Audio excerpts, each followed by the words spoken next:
Yan, tanong mo kaibigan. Okay, sige, sagutin natin. Diretsahan to ah. Pero bago nga pala ang lahat, ano, salamat sa patuloy, okay, sa panonood sa YouTube ko. Diyan sa mga subscriber ko sa YouTube, salamat sa inyo mga kaibigan.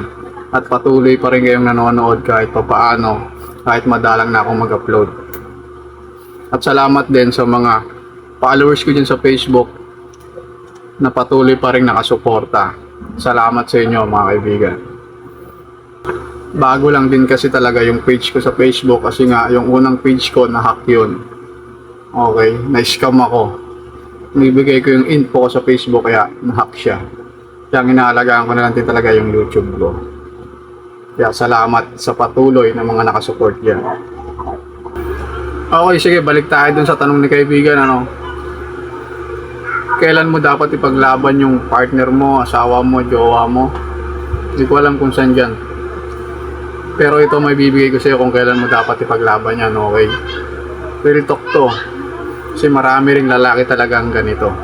Ipaglaban mo at protektahan mo yung wife mo, asawa mo, jowa mo kapag una, kapag dinidisrespect ng mga relatives mo, nanay mo, kapatid mo, tita mo, o kung sino man nagdi-disrespect sa kanya, minamaliit siya, nilalait siya, at mababa ang pagtingin sa pagkatao niya.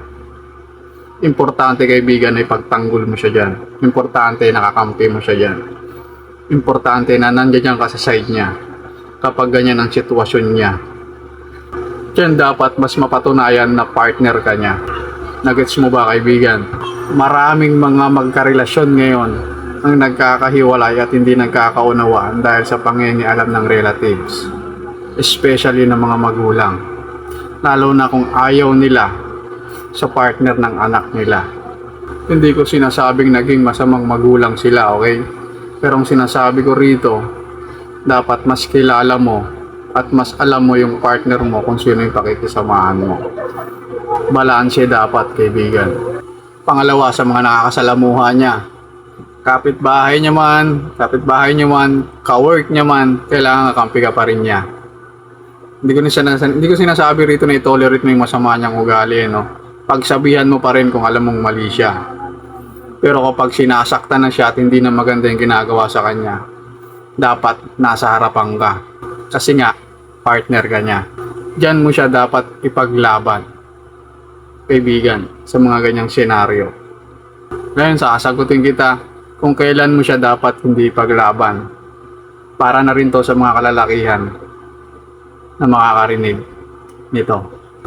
Kasi unang-una, hindi ko naman nakuha yung point mo kung ano yung gusto mong ipaglaban tungkol sa kanya, kaibigan. Okay, hindi na kita na-interview tungkol dyan.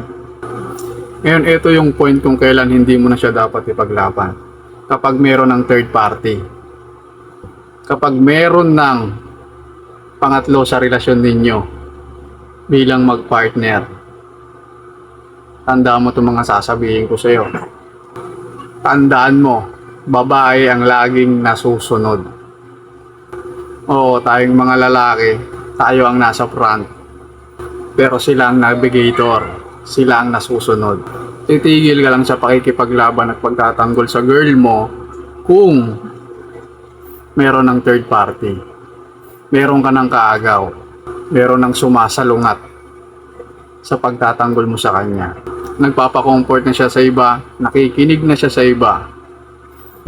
Maliban sa iyo, kaibigan.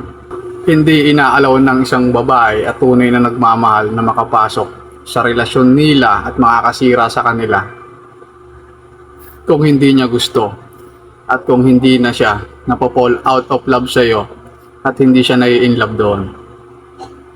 Kaya kapag mayroon ng third party, okay, gaya na sinabi ko sa iyo kanina, hindi ko gets kung ano yung pinaglalaban mo. Mag-isip ka kung kailangan mo pang ipaglaban yung ganyang klase ng babae. Dahil kahit sinong babae, sinong lalaki ang mag-approach sa kanila, manligaw sa kanila, magpakita ng simpatya, magpakita ng gusto sila, Ayaw nila, talagang mahal nilang partner nila. Walang magagawa ang lalaki, kaibigan. Gets mo? Kaya pag merong nakapasok sa relasyon ninyo, isa lang ibig sabihin yan, inalaw ng girl mo na makapasok siya. Which is hindi mo na kailangan ilaban. Dahil ang inilalaban lang, matinong babae. At dapat mo lang siyang ilaban doon sa mga naninira sa kanya. Nagda-down sa kanya, nagmamaliit sa kanya. Lalong-lalo na kung relatives mo pa. Gets mo?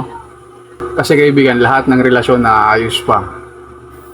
Basta sa pag-aaway lang ninyong dalawa. At kaya mo siyang ipagtanggol sa mga naninira sa kanya. Pero kapag may third party na, mahirap na yan. Ang babae, feelings ang pinagbabasihan nila. Hindi sakripisyo. Feelings, kaibigan. Yun lang yung masasabi ko dyan. Pag-isipan mo. Adios.